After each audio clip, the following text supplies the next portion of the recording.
একটা পান দিয়েই ঢাকা যাবে মুখ। আর এটা কি জাতের পান আর এটার পরিচর্যা কিভাবে করতে হয় সেটা নিয়ে ভিডিও করতে চলে এলাম আমি Chaitali gardening and crafting channel থেকে।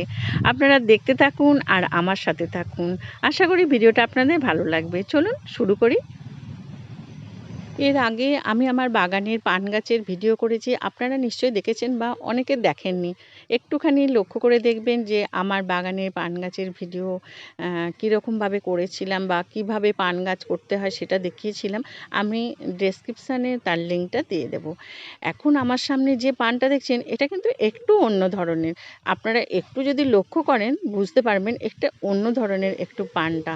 আর এই পানগুলো খুব অযত্নে বিশাল বড় বড় আকারের হয়, স্বাদও মন্দ না, খুব সুন্দর খেতে, একটু মিষ্টি মিষ্টি লাগে, খুব ভালো লাগে খেতে।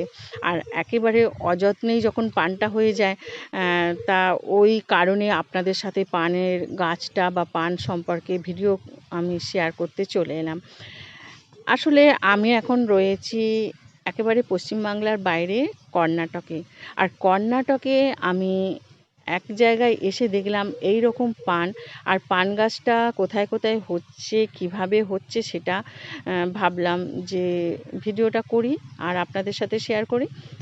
তা এই পান গাছটা দেখুন কত বড় বড় পাতা। আর পান গাছ সাধারণত একটু ছাওয়াদার জায়গায় হয়, এটাও তাই হয়, কিন্তু এর জন্য কোনো আলাদা করে সার এখানে প্রয়োগ করতে হয় না। একটু জল টাইম মতো দিলেই খুবই ভালো হয়। তবে হ্যাঁ, পটে বসালে অন্তত সার তো দিতেই হবে। তবে সেই জায়গায় যদি কোনো পাতা পচা সার বা কোনো জৈব সারকে আমরা লিকুইড করে দিই বা গোবর সার দিই, তাতেই এটা কাফি। তাই এটা অনেক জায়গায় হয়। এই পানটা যে কোনো জায়গাতেই হয়ে যায়, যা পাবে সেটা নিয়ে জড়িয়ে ওপর দিকে উঠে যায়। এই পানের জন্য আলাদা করে বুরুজের দরকার হয় না। অর্থাৎ পানের যে জমি চাষ করা হয় সেখানে ওরকমভাবে না চাষ করলেও এগুলো চলবে। এগুলো শুধু বসিয়ে দেওয়া। আমি এখানে দেখাচ্ছি গাছের গোড়ায় এটাকে বসানো হয়েছে। দেখুন গাছের গোড়ায় বসানোর পর এই গাছটা একেবারে গাছটাকে অন্য গাছকে জড়িয়ে ধরে সে বেড়ে যাচ্ছে। আর পাতাগুলো দেখছেন একটু অন্য ধরনের, একটু মিষ্টি পান এগুলো। আর এই পানগুলো গ্রো করতেও বেশি সময় লাগে না বা বেশি কষ্ট হয় না, কারণ এই পানের ডগ কেটে বসালে বা এর পাতার থেকেও একটা পাতা থেকেও গাছ তৈরি করা যায়।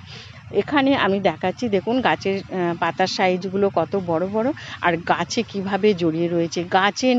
কে নিজের শিকড় দিয়ে জড়িয়ে ধরে গাছ থেকেও এরা তার খাবারটা সংগ্রহ করে নিচ্ছে, মাটি থেকেও নিচ্ছে, গাছ থেকেও নিচ্ছে। তাই আলাদা করে কোনো সাপোর্টের দরকার হবে না বা বেশি কোনো সারেরও এখানে প্রয়োজন হচ্ছে না। এখানে আমি দেখাচ্ছি পাঁচিলের গায়ে বসানো আছে। পাঁচিলের গায়ে যদি বসিয়ে দেন, হ্যাঁ, যেখানে একটু জলের ব্যবস্থা আছে সেই জায়গায় যদি আপনারা বসান, একে আর দেখতে হবে না। পাঁচিলের গায়ে পাঁচিল ধরে ধরে বা দেওয়াল ধরে ধরে এই গাছ ওপরের দিকে উঠে যায়। আর কত বড় বড় পাতা দেখুন। এখানেও কোনো সারের ব্যবস্থা নেই, শুধু এরা দেওয়ালগুলোকে এইভাবে শিকড় দিয়ে আঁকড়ে ধরে থাকে আর ধরে ওপর দিকে উঠে যায়।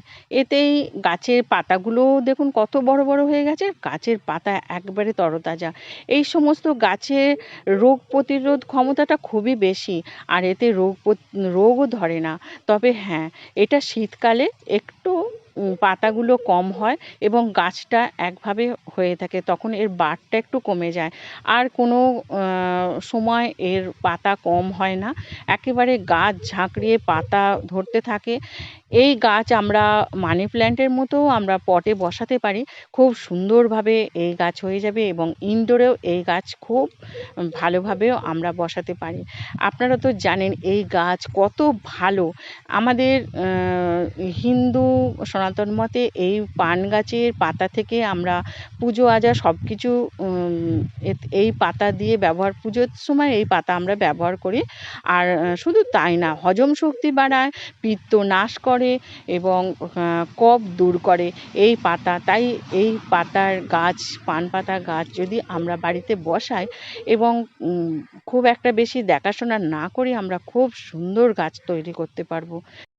এর সাথেই ভিডিওটা শেষ করছি। আপনারা ভালো থাকুন, সুস্থ থাকুন, গাছ লাগান, পরিবেশকে ভালো রাখুন। নমস্কার।